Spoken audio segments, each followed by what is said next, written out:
everyone, it's Max, and I'm here to do my May wrap-up and June TBR. My June TBR, actually all the books are at my mom's house, so I will be wearing something different for that part of the video too. But for this first part, let's just get into it. So far I have read, I believe, 10 books. Let's just get into it. The first book that I read will come as no surprise to anyone, and I'm sure it's kind of how everyone is going about it, and that is A Court of Wings and Ruin by Sarah J. Maas. This is the third and final book in the Court of Thorns and Roses trilogy, and if you don't know what it is about, it is a Beauty and the Beast retelling about a girl who accidentally kills a fae and is sent to the fairy world to kind of repent. And she falls in love and all that good stuff. It is such a fantastic trilogy. This was the first ending to a series that we got from Sarah J. Maas, and it was so fantastic. There is going to be a companion trilogy, so there was a bit left open for more to happen, which I was really happy about, and I gave this a 5 out of 5 stars. And just the next book I picked up was the Heroes of Olympus series, Book 1, The Lost Hero by Rick Riordan. This is a spin-off of the Percy Jackson series by Rick Riordan. If you don't know what the Percy Jackson series is about, it is about a boy named Percy who is the son of Poseidon, and he is sent to a camp to learn how to be a demigod and his powers, but he has to take down the evil titan Kronos. And this is the first book in a new series, and this one involves some slightly different characters, but I know the second one brings Percy back into the series.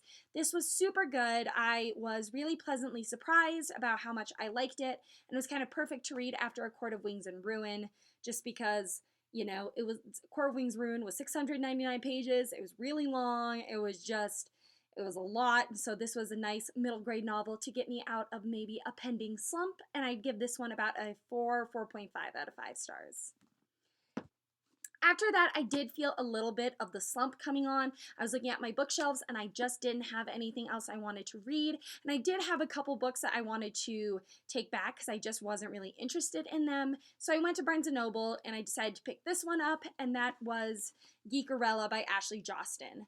This is a Cinderella retelling about a girl whose favorite TV show is being turned into a film, but the main character who's playing the prince, or the main actor who's playing the prince, who's the main character, she's really disappointed with who's playing him, but then by a chance of unknown number, she starts texting him and they start falling for each other. It was super cute. It did take a little while for me to get into.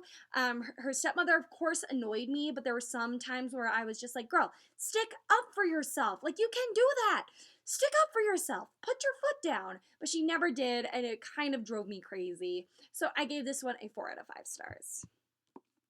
The next book I decided to pick up was a classic that I decided to read for the month of May, and that was Macbeth by William Shakespeare. I won this in a book giveaway of If We Were Liars, or If We Were Villains by M.L. Rio, and she gave away her novel plus a Shakespearean classic, and there were 4 choices. There was King Lear, Julius Caesar, Macbeth, Romeo and Juliet, and I decided on Macbeth.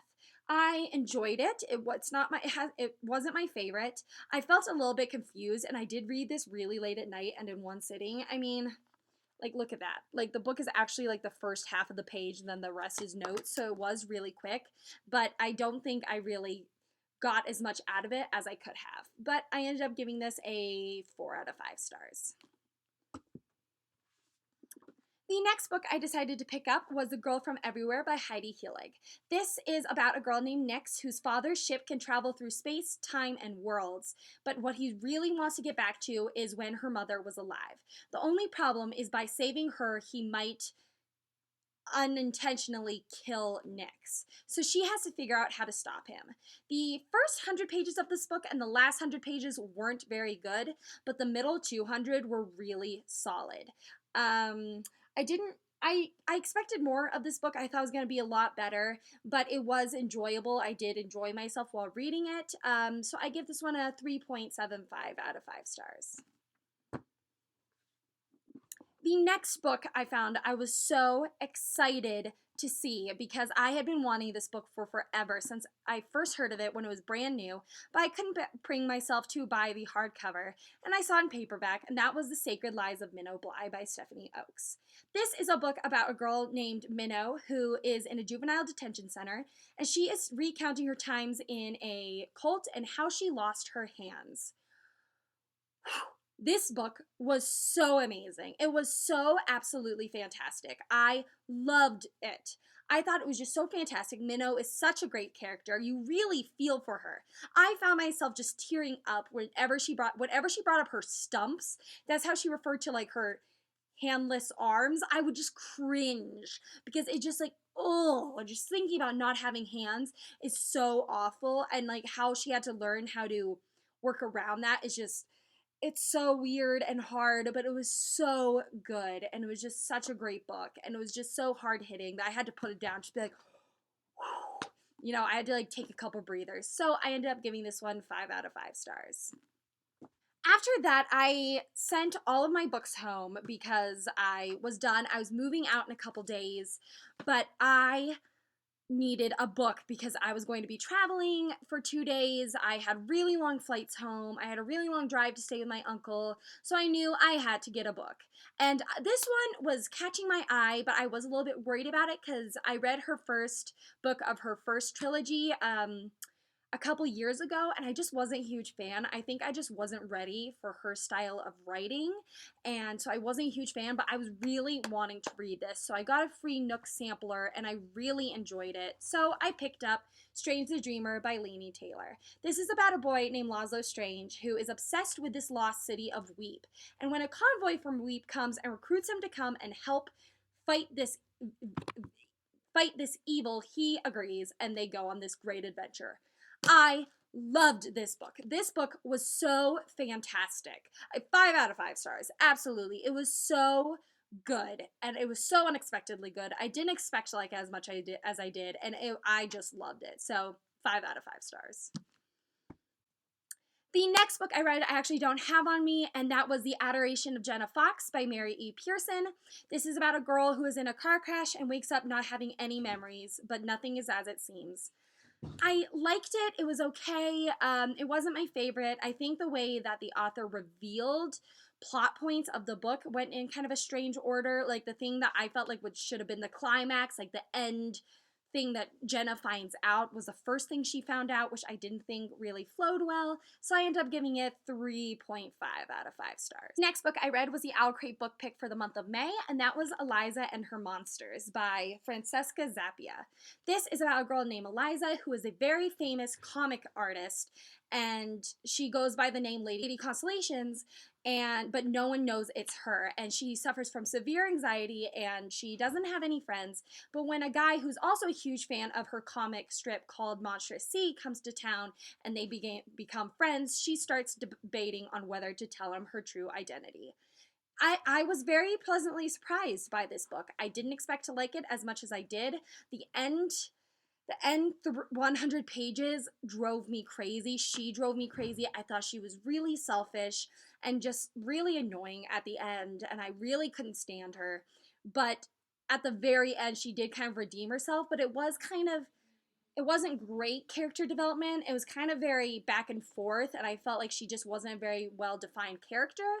But all in all, I did enjoy the story, so I gave it 3.75 out of 4 out of 5 stars. And the last book I have read so far, and maybe the last book I've read in May, is, of course, Lord of Shadows by Cassandra Clare. This is the second book in the Dark Artifices trilogy. I don't really want to say much about it because it is a spin-off series of the Mortal Instruments, but just know it's amazing. This book actually took me a bit to get into. It's really big. Some of the stuff I found didn't really need to be included in it. I just thought she kind of dragged it on a little bit, but like, the last 300 pages were just so good, and I just sped read them, and it was so fantastic. The ending, what? That's all I'm gonna say. But it was so fantastic. Of course, 5 out of 5 stars. I loved it, and I cannot wait for the next one. Alright everyone, that is my May wrap up. Alright everyone, and now here I am. That part of the video was filmed a couple days ago. I have not finished any books since then, and today is Wednesday, the very last day of May, so I have a feeling I'm not going to be finishing anymore. So let's just get on into my June TBR. Now, what I have planned to get rid of the rest of my books on my to-be-read pile by the end of 2017 is I have monthly themes. So the theme for June is retellings. And the first couple of retellings I'm going to start off with is The Remnant Chronicles by Mary E. Pearson, starting with The Kiss of Deception, and then The Heart of Betrayal, and then The Beauty of Darkness. I'm not quite sure if I'm going to buy The Beauty of Darkness or just get it from the library. I kind of have to scope out how I feel about these two. I am currently reading Kiss of Deception right now. I am enjoying it. I'm not too far in. I'm about 140 pages. I am enjoying it though. So if you don't know what this is about, this is a Sleeping Beauty retelling about a girl named Leah, a princess named Leah, who is about to be married and she runs away. Then she's followed by two men. One is a jilted prince who she was supposed to marry, and one is a murderer sent to kill her. But you don't know who is who, which is so cool. I'm reading it, I know, like, the characters have been introduced, and it's really crazy because I'm just like, I don't know which is which, and you're trying to guess, but it's really, I have no idea, and it's really interesting. This is a trilogy, so I'm hoping to get done with that this month.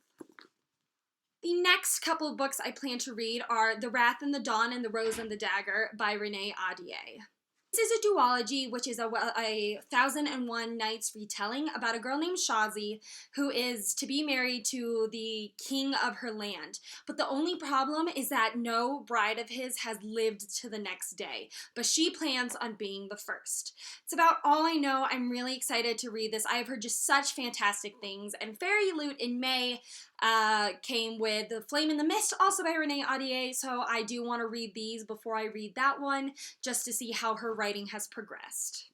The next two books, I'm not sure if these are the only ones in the series. I know they're the only ones out right now, but they might be a trilogy, they might be a series, I'm not quite sure. But that is The Rebel and the Sands and The Traitor to the Throne. This is about a sharpshooter, I believe, in this one town, but she like wants to get out of this town, and this man comes and she kind of runs away with him. I think she kind of escapes, maybe. I don't really know a whole lot. It is another like Arabian Nights, 1001 Nights retelling. I'm not quite sure which, and this is the sequel, so I don't know what this is about because spoilers. I am not sure when exactly I'm going to get to these, but I am going to definitely get to them in June. The next book I am going to pick up is Vasa in the Night by Sarah Porter. I have absolutely no idea what this book is about. Everybody who reads the back, it just sounds so confusing. It sounds like kind of an alternative universe where a girl named, I think, Vasa lives in Brooklyn, and she like goes to the grocery store really late at night and like something happens, I feel like. The next book I want to get to is The Forbidden Wish by Jessica Corey. This is an Aladdin retelling where the genie is a girl, and she has a chance to get her freedom, but it means betraying Aladdin in the process. And it turns out she finds out that she is in love with him, so she has to decide what to do. I don't think there's a sequel. I'm wondering if this is just one, like a standalone, but that's really cool because I'd be intrigued to see how this would play out as a standalone. It definitely sounds like it has potential to be a series, but I'm not sure. The next book I want to read in June, so I have this plan that every month I'm going to read a Rick Riordan novel. Last month I read Lost Hero, and this month I want to read Son of Neptune, which is the sequel to Lost Hero, the second book in the Heroes of Olympus series. I'm not going to quite get into what these are about because there are spoilers for the Percy Jackson series. And the last non-classic book I have to read for this month is The Flame in the Mist by Renee Ahdieh. This, I have heard that it's a Mulan retelling set in Japan, but I've also heard that it isn't, so I'm going to tell you kind of what I've gathered from it. I can't remember her name. So Mariko is this girl who is on her way to her wedding when assassins take over her carriage, and she manages to escape, but she learns that they were there to kill her, and so she believes it is the Black Clan, so she dresses up as a man and infiltrates their group approval while she's actually plotting revenge. The only thing that sounds similar to Mulan is the fact that she dresses up as a guy, and I have heard mixed reviews. I hope to like it. It sounds really great, so I'm really excited to read this. And the last two books I have to talk about are the classics I want to read for this month. Now, this is a little bit of a different format than I usually do, and that is because I am going to be reading The Arabian Nights and Grimm fairy tales. What I plan to do is I plan to read a story of each of these a day. So I will have read 30 stories from both. I don't know how long these stories are, but these stories are pretty dang fast, so that won't be a problem. I'll probably read them right before bed because I'm reading fairy tale retellings from Grimm's Fairy Tale and from the Arabian Nights, and I really don't know much about the Arabian Nights. I don't know many of their stories, so I am really excited about that. Alright, so that is my May wrap-up and June TBR. They're both around the same amount of books, and I really hope I can get to all of them this month. Thanks for watching, everyone. I'll see you on Monday. Bye!